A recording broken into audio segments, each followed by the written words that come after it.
Hello students, welcome to our channel e-learning group GSS Charoda. As you know all, we are here trying hard to teach you through online pattern. Today, once again, I am going to teach you the second lesson of ninth class named Music, Sound of Music. And of its second today I am going to teach you the second part of it, the Sanai of Bismillah Khan, and the remaining part of this chapter. Today I am going to teach you the remaining part of this chapter. So come on, let's start. आइए students, the Sinai of Bismillah Khan जो हमारा second chapter है, part second है sound of music का, उसके तहत हमने जो बातें जानी थी उसको आगे बढ़ाते हैं हम। किस तरह से शहनाई जो है उसका इतिहास जाना हमने, कैसे शहनाई बनी, और फिर कौन ऐसा व्यक्ति था who is responsible to make this musical instrument famous on the platform of international platform and और वो थे कौन? उस्ताद बिस्मिल्लाह खान। अब हम इसी क्रम में आगे चलेंगे, थर्ड पैराग्राफ लेंगे इसका। थर्ड पैराग्राफ की शुरुआत करते हैं हम।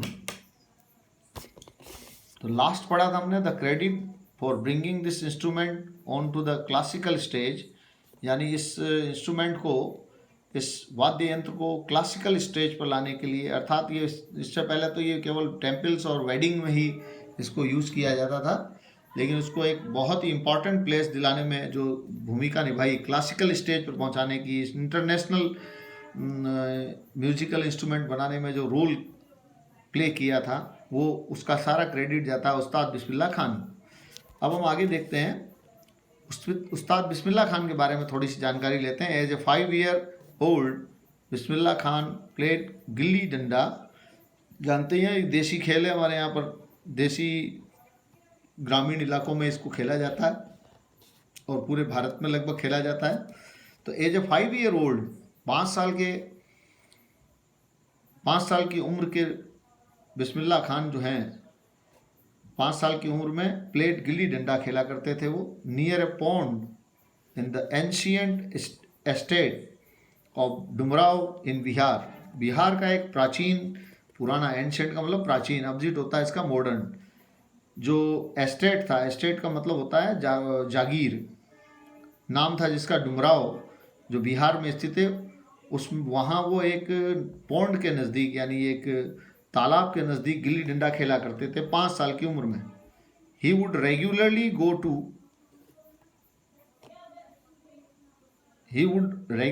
गो to the nearby Bihari ji temple to sing the Bhojpuri chaita, at the end of which he would earn a big laddu weighing 1.25 kg,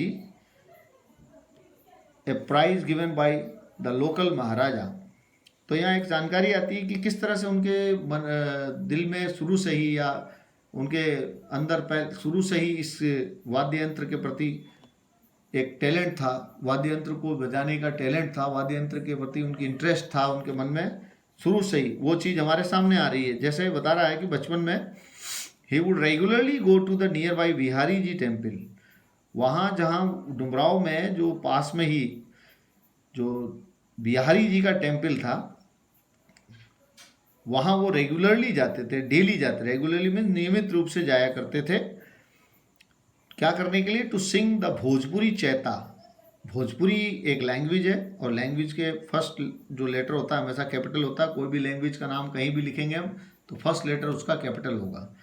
तो भोजपुरी चैता गाने के लिए, चैता वहाँ भोजपुरी का एक सॉन्ग है, उसको गाने के लिए, भजन टाइप का, वो गाने के लिए वो रेगुलरली बिहारी जी के मंदिर में जाते थे।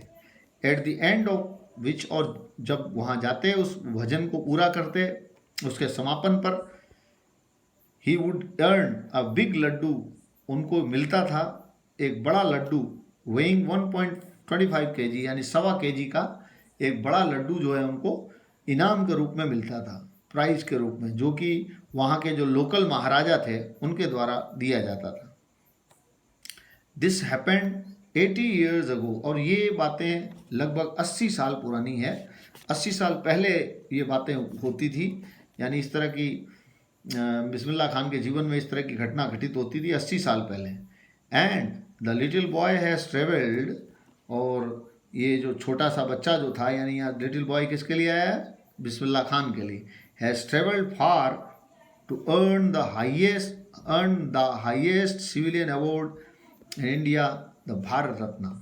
आपको ध्यान ही है, किसी भी बड़ी सफलता को प्राप्त करने के लिए हमें बहुत लंबा सफ़र तय करना पड़ता है, तो वैसे ही कड़ा संघर्ष करना पड़ता है, हार्ड वर्किंग करनी पड़ती है। तो ये जो छोटा बालक था यानी बिस्मिल्लाह खान, उन्होंने भारत का जो सबसे बड़ा नागरिक सम्मान है, सिविलियन का मतलब होता है नागरिक, यानी नागरिकों को दिए जाने वाला, भारत के नागरिकों को विभिन्न क्षेत्रों में अच्छा काम करने के लिए ये अवार्ड दिया जाता है।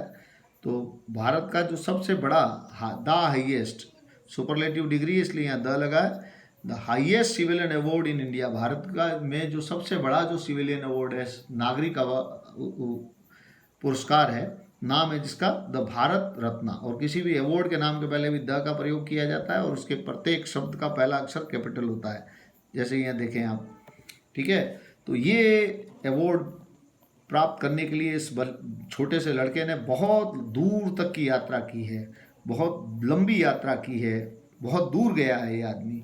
अर्न माने प्राप्त करने के लिए, ट्रैवल माने आप जानते ही यात्रा की है, यात्रा करने का मतलब बड़ा संघर्ष किया है इन्होंने इसको प्राप्त करने के लिए।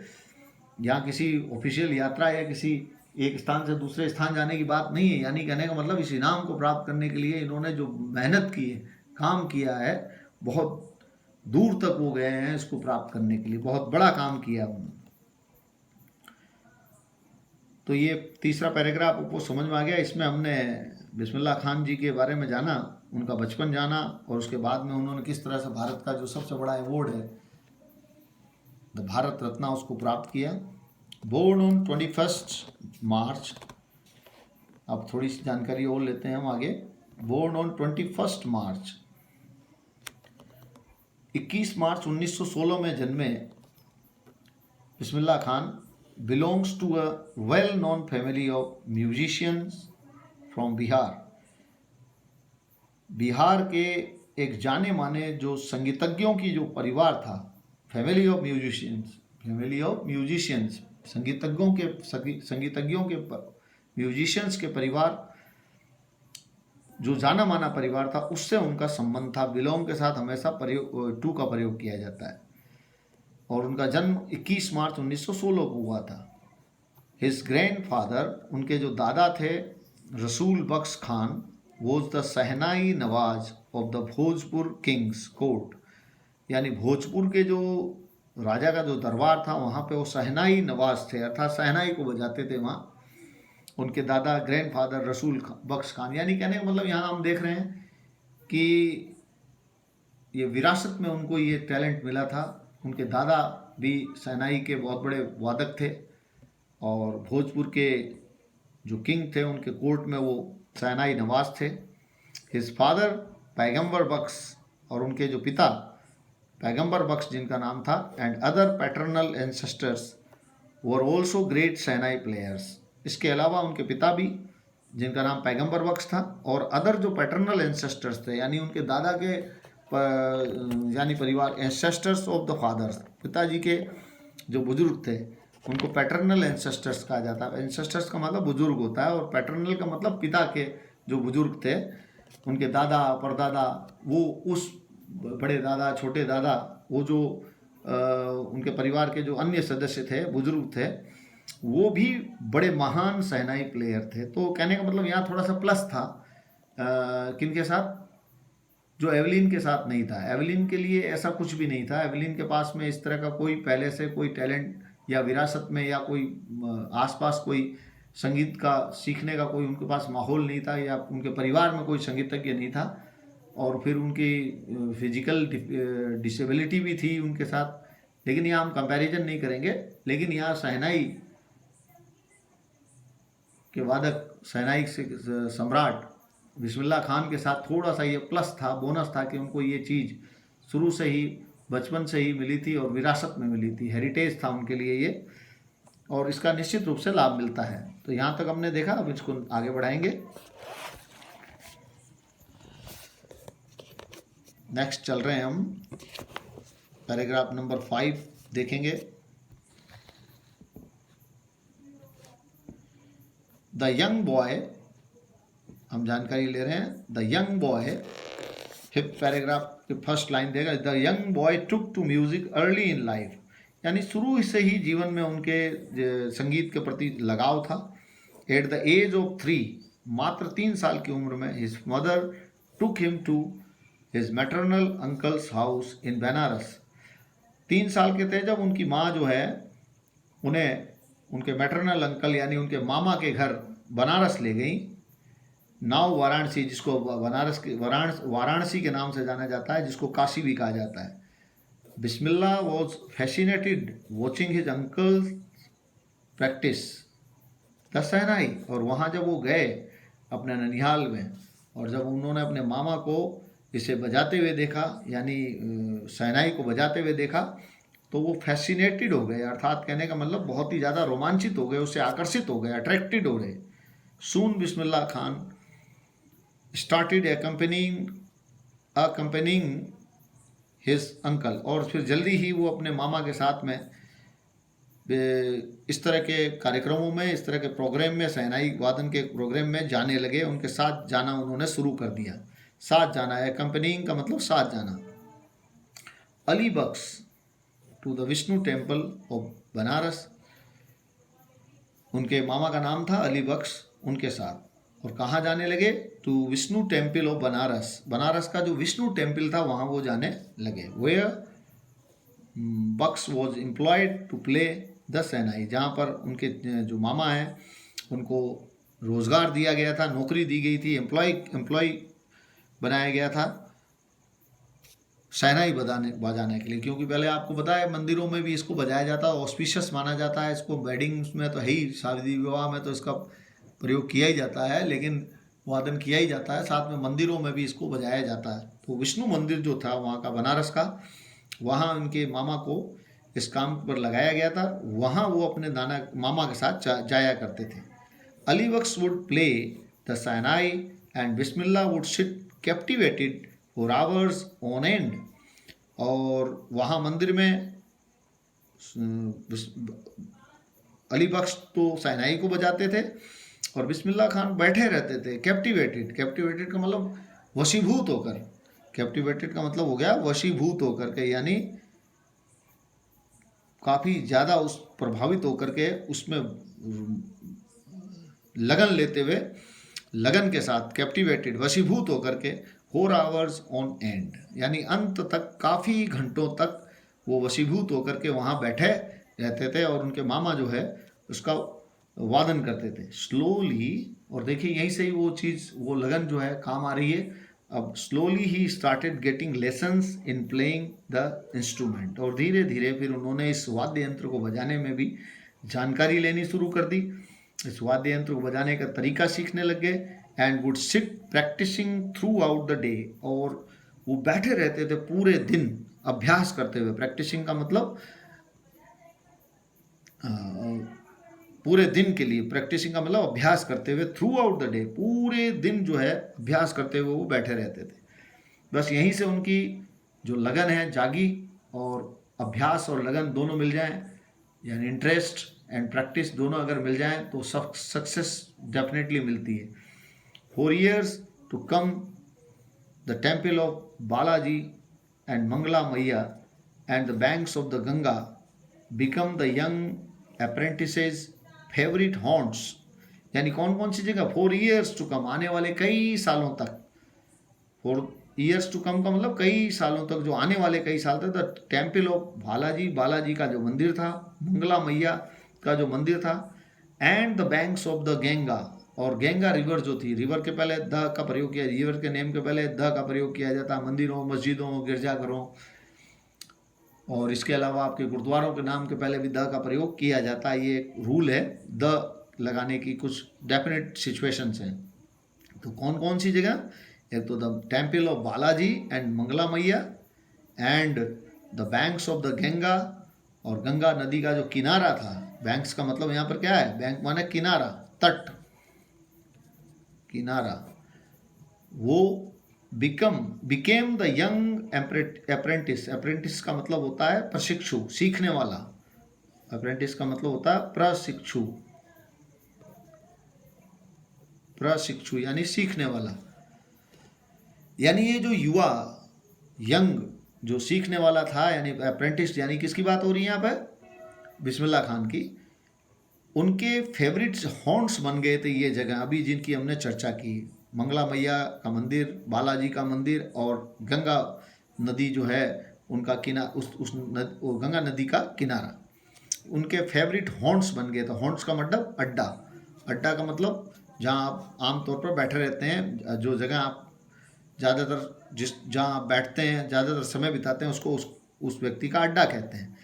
Where he could practise the solitude, in solitude, जहाँ वो अभ्यास करते थे। इन सॉलिट्यूड, सॉलिट्यूड का मतलब एकांत में, अकेले बैठकर। द फ्लोइंग, अकेले बैठकर जहाँ पर वो क्या किया करते थे? अभ्यास किया करते थे सॉलिट्यूड में। The flowing waters of the Ganga, और बहती हुई गंगा का जो पानी था, फ्लोइंग का मतलब बहती हुई, वाटर्स माने पानी, of the Ganga inspired him, उन्हें प्रेरित करता था। गंगा नदी का बहता हुआ पानी उन्हें काफ़ी प्रेरित करता था। क्या करने के लिए? To improvise and invent ragas, ऐसी ऐसी रागों को, रागाज का मतलब रागों को, इम्प्रोवाइज करने के लिए और इन्वेंट करने के लिए, सुधारने के लिए, और इसके अलावा आविष्कार करने के लिए। इन्वेंट माने खोजना, और इम्प्रोवाइज का मतलब सुधार करना।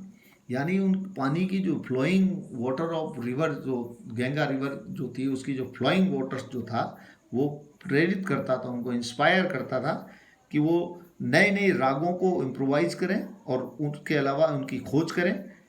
That were earlier considered to be beyond the range of the shehnai, यानी वो रागें, उस तरह की रागें जो कि आज तक ये मानी जाती थी कि ये सैनाई से निकल नहीं सकती, यानी सैनाई से परे है।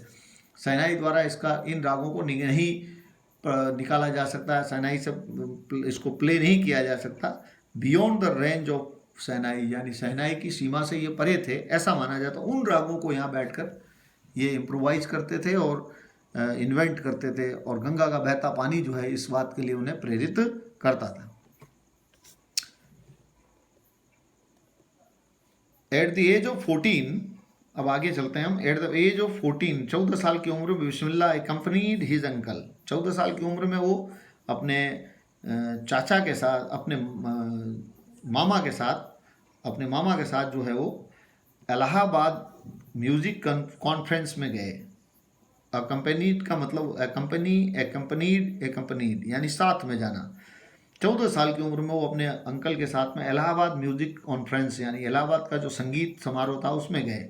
Eight the end of his recital, और जब उन्होंने अपना रेसाइटल पूरा किया, अपना वादन पूरा किया, तो उस्ताद फैयाज खान, जो एक गुरु थे, Faiyaz Khan, patted the young boy's back, यानी इस युवा लड़के के, यानी बिस्मिल्लाह खान के पीठ पर, बैक पर, यानी उन्होंने शाबाशी दी, थपथपाया। अर्थात कहने का मतलब उस्ताद बिस्मिल्लाह खान इतने प्रभावित हुए उनके रेसाइटल से कि उन्होंने उनके इस परफॉर्मेंस पर उनको शाबाशी दी। एंड सेड, और कहा, वर्क हार्ड, बहुत ही इंपॉर्टेंट सलाह दी उन्होंने, work hard and you shall make it, बिल्कुल कठिन मेहनत करो और तुम इसमें निश्चित रूप से अच्छा कर सकोगे, सफलता प्राप्त करोगे। विद द ओपनिंग, ये किसने उनको ये इंस्पायरिंग वर्ड्स कहे? ये उस्ताद फैयाज खान साहब ने। With the opening of the all India radio, और जब ऑल इंडिया रेडियो की शुरुआत हुई इन लखनऊ 1938, यानी 1938 में जब ऑल इंडिया रेडियो की शुरुआत हुई, केम बिस्मिल्लाह's बिग ब्रेक, तो इस समय बिस्मिल्लाह खान को एक बहुत बड़ा मौका मिला। ब्रेक का मतलब यहाँ पर है चांस, चांस यानी मौका मिला उनको, एक मौका मिला। ब्रेक माने मौका। ही soon became an often heard Sainai player on radio। और फिर वो जल्दी ही प्रायः सुने जाने वाले, प्रायः ओपन हर्ड का मतलब होता है प्रायः सुने जाने वाले, ज़्यादातर सुने जाने वाले शहनाई प्लेयर जो है वो बन गए। रेडियो पे आमतौर पर उनके शहनाई वादन करते थे वो, और लोगों द्वारा उन्हें सुना जाता था। काफ़ी फेमस हो गए थे कहने का मतलब। व्हेन इंडिया गेन्ड इंडिपेंडेंस, ये भी एक बहुत ही इंपॉर्टेंट घटना उनके लाइफ की है, जो बिग अचीवमेंट थी उनकी। व्हेन इंडिया गेन्ड इंडिपेंडेंस, यानी गेन का मतलब प्राप्त किया, गेट गॉट यानी सेकंड फॉर्म है तो ये गॉट हो जाएगा। इंडिपेंडेंस यानी फ्रीडम, इंडिपेंडेंस का मतलब होता है फ्रीडम, आज़ादी। When India gained independence on 15 August 1947, दिनांकों के पहले अगर वो वाक्य परफेक्ट कंटिन्यूस का नहीं है तो ओन का प्रयोग किया जाता है, दिनांकों के पहले, वारों के पहले, डेज के पहले। तो उसी तरह से यहाँ ऑन लगा है, क्योंकि ये परफेक्ट कंटिन्यूस का नहीं है और दिनांक डेट आई हुई है तो इसलिए ऑन लगा है। तो when India gained independence on 15 August 1947, जो कि सभी जानते हैं, Bismillah Khan became the first Indian, वो पहले भारतीय बने, टू ग्रीट द नेशन, जिसने भारत का अभिवादन किया, भारत के लोगों का अभिवादन किया, विद इस शहनाई, अपने शहनाई के माध्यम से, अपनी शहनाई के माध्यम से उन्होंने 1947 को 15 अगस्त को अपनी शहनाई बजा के भारतवासियों को का अभिवादन किया, उनका अभिवादन किया। ही poured his heart out into राग कफी, और फिर उन्होंने इस अवसर पर अपनी जो दिल को है ना वो झोंक दिया, दिल को उंडेल दिया, पोर का मतलब लगा दिया, आउट इनटू राग कफी। कौन सी राग में? कफी, राग कफी के रूप में वो बजा गा करके, सुना करके, फ्रॉम द रेड फोर्ट, लाल किले से, लाल किले के पहले द, क्योंकि हिस्टोरिकल फोर्ट है ये, और किसी भी हिस्टोरिकल बिल्डिंग के पहले द का प्रयोग किया जाता है। To an audience which included Pandit Jawaharlal Nehru, उस दर्शकों को, टू एन ऑडियंस, ऑडियंस माने दर्शक, श्रोता या दर्शक कुछ भी कह सकते हैं इनको, विच इंक्लूडेड पंडित जवाहरलाल नेहरू, यानी उन दर्शकों को जो जिनमें हमारे देश के प्रथम प्रधानमंत्री, first prime minister of India Pandit Jawaharlal Nehru भी शामिल थे।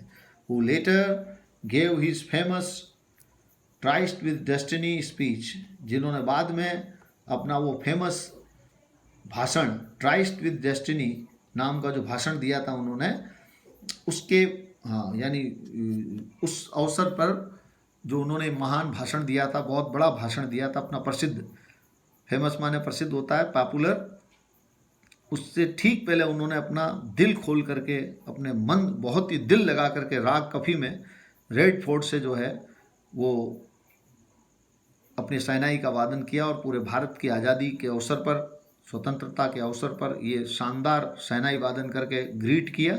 और सबसे बड़ी बात है, इस अवसर पर पंडित जवाहरलाल नेहरू, जो भारत के प्रथम प्रधानमंत्री थे, वो भी उपस्थित थे, और बाद में उन्होंने भी अपना वो famous tryst with destiny speech भी दिया। तो ये आपने देखा 7th पैराग्राफ इसका। अब नेक्स्ट पैराग्राफ देखते हैं। बिस्मिल्लाह खान हैज़ गिवन, अभी देखा हमने बहुत सारी बातें जानी, हमने किस तरह का कंट्रीब्यूशन था उनका शहनाई के लिए, और शहनाई को किस तरह से उन्होंने फेमस किया, वो बातें जानी। अब हम आगे देख रहे हैं। Bismillah Khan has given many memorable performances, उन्होंने कई मेमोरेबल का मतलब यादगार यानी बहुत ही ज़्यादा जिसको याद किया जाए, ऐसी परफॉर्मेंस उन्होंने बहुत सारी दी हैं, बोथ इन इंडिया में भी, एंड अब्रोड का मतलब विदेश, बाहरी देशों में, फॉरेन लैंड कहते हैं जिसको, अब्रोड का मतलब foreign land. His first trip abroad was to Afghanistan, उनकी जो पहली जो ट्रिप थी, यात्रा, ट्रिप माने यात्रा, अब्रोड यानी विदेश में, वो कहाँ की थी? टू अफगानिस्तान की थी। वेयर किंग जहीर शाह, जहाँ पर जो वहाँ के राजा थे जहीर शाह, वो so taken in by the maestro, यानी शहनाई सम्राट की वादन से, सैनाई प्लेइंग से वो इतने ज़्यादा टेकन बाई हुए, अर्थात टेकन इन बाई का मतलब अट्रैक्टेड, चार्म्ड हुए, ये फ्रेजल वर्ब है, बहुत ही ज़्यादा प्रभावित हुए, that he gifted him priceless Persian carpets, कि उन्होंने खुश होकर के उनको इनाम में प्रदान किया एक प्राइसलेस यानी बेशकीमती, बहुत ही कीमती पर्शियन कारपेट, यानी पर्शिया की, ईरान की, जिसको हम पहले पर्शिया कहते थे, ईरान की एक कारपेट जो है यानी दरी, वो उन्होंने इनाम में उनको दी, प्रदान की। एंड अदर सुवेनियर्स, सुवेनियर्स अर्थात things given in memory of a place, स्मृति चिन्ह कहते हैं जिनको, जिसको सुवेनियर्स का मतलब होता है स्मृति, स्मृति चिन्ह यानी याद की, जो याद के लिए दिया जाने वाला जो चीज होती है, यादगार चीज, स्मृति चिन्ह।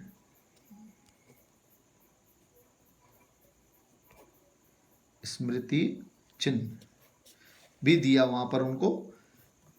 The king of Afghanistan was not the only, ये मात्र वो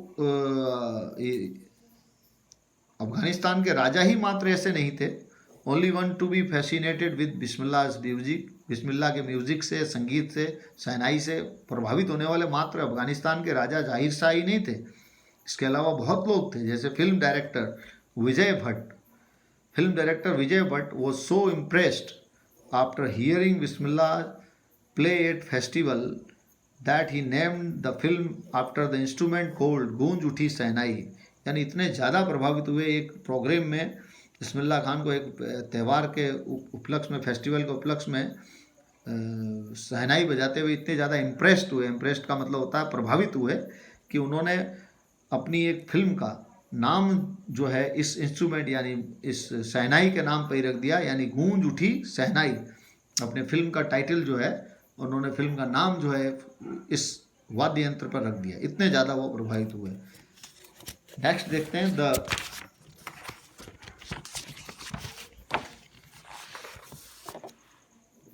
the film was a hit, और बाद में ये फिल्म जो है बड़ी कामयाब फिल्म रही, बहुत ही ज़्यादा इसको कामयाबी मिली, इस फिल्म को एक सफल फिल्म थी। And one of Bismillah Khan's compositions, Dil Ka खिलौना हाय टूट गया, और इसमें उन्होंने, बिस्मिल्लाह खान ने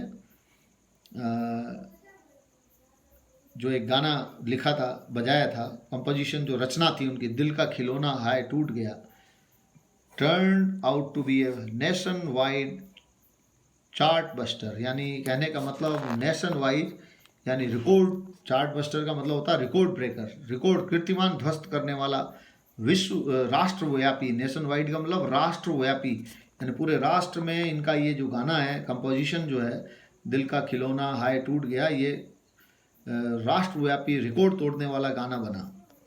despite this huge success in the celluloid world, यानी फिल्मी दुनिया के क्षेत्र में इतनी बड़ी सफलता के बाद भी Bismillah Khan's ventures in film music were limited to, यानी उन्होंने इतनी बड़ी सफलता होने के बावजूद भी उन्होंने केवल 2 ही फिल्मों में काम किया, 2 ही फिल्मों तक वो, उनका जो प्रयास था वो सीमित था। विजय भट्ट गूंज उठी शहनाई एंड विक्रम श्रीनिवासन कन्नड़ा वेंचर सनाधि अपन्ना, ये 2 ही ऐसी फिल्में थी जिसमें उन्होंने इस अपना रोल किया, अपने शहनाई का वादन किया। I just can't come to terms with the artificiality, उनका कहना था कि मैं किसी भी प्रकार की कृत्रिमता, किसी भी तरह के दिखावे में मेरा विश्वास नहीं है, एंड ग्लैमर और चकाचौंध में ऑफ द फिल्म वर्ल्ड, यानी फिल्मी दुनिया की जो ये चकाचौंध है, उसमें जो दिखावा है, उससे मैं प्रभावित होने वाला नहीं हूँ। ही सेज विद एम्फेसिस, उन्होंने ये बात जोर डाल के कही। तो that's all for the day विद्यार्थियों, बहुत ही अच्छे से आपने इसको समझा होगा, होप करता हूँ मैं। और अभी आपको बहुत कुछ पढ़ना है और निश्चित रूप से आप लोग पढ़ाई में रुचि ले रहे होंगे। डिफ़िकल्ट वर्ड्स भी लिखें और समझें पाठ को। और सपोर्टिंग बुक एक्सीलेंट बाज़ार में आ चुकी है, मार्केट में आ चुकी है, तो आप प्लीज़ उसको जल्दी जल्दी परचेज करें ताकि आपको सेल्फ स्टडी में काफ़ी मदद मिले. That's all for the day. Thank you for watching me and listening me. Okay, thank you.